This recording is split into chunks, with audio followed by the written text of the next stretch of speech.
Hello, my name is Portia Page, and I'm from San Diego, California.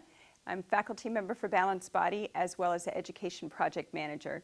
With me today is Nancy Myers from EHS Pilates in San Francisco, California. So us California girls are here to show you a good time with some cardio moves on the CoreAlign. These are basic exercises, and we're going to just show you some sequencing and some pacing changes to really beef up a cardio workout. This can be at the beginning, middle, or end of a traditional workout, Pilates workout, or just a quick 15-minute cardio section. We won't be with you for 15 minutes, but if you do the number of repetitions that we prescribe, you will be on the CoreAlign for 15 minutes and your heart will be racing. So Nancy hops on, not literally, one foot on each cart, facing the ladder. We've got a light resistance on there, that's one peach on each cart.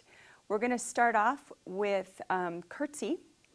So hands are at waist level. She pushes back a cart. We start off at a nice easy pace. We would pick up the pace just a little bit to add a little bit of quickness here. And we're going to go right on to Curtsy Air. So you would stay at curtsy for about 7 or 8 sets and then move on to Curtsy Air, which is curtsy adding air as she comes up onto the toes. You notice how well she's maintaining that upright body. Again, 8 to 10 repetitions. From here, we move on to statue on wheels. Hands, chest height, straightening and bending the elbows. Body stays upright from the top of the head all the way down to the heels.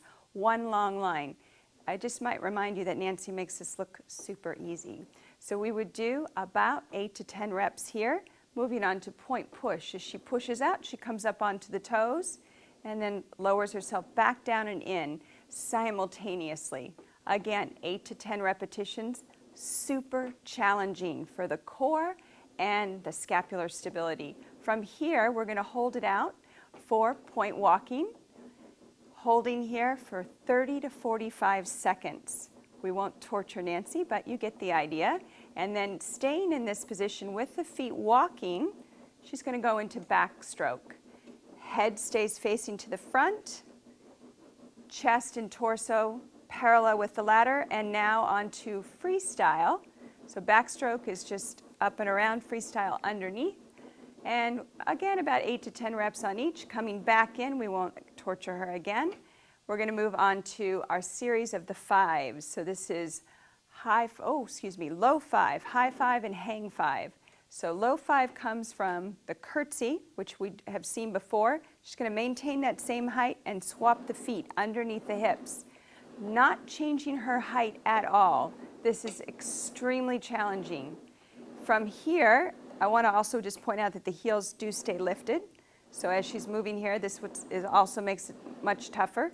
Now she moves on to high five. So as the foot goes back, actually it's the other arm. So right foot back, left arm up.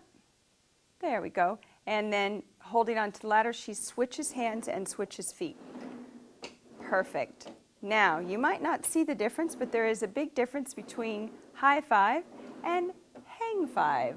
So Nancy will actually not be touching the ladder at all for a brief second or two. And she is making this look so easy, it's ridiculous.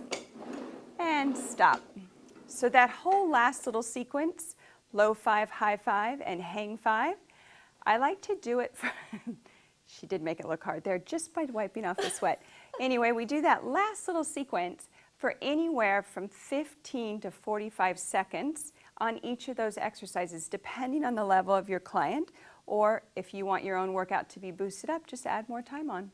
Have fun with that one. Thanks so much. We'll see you next time.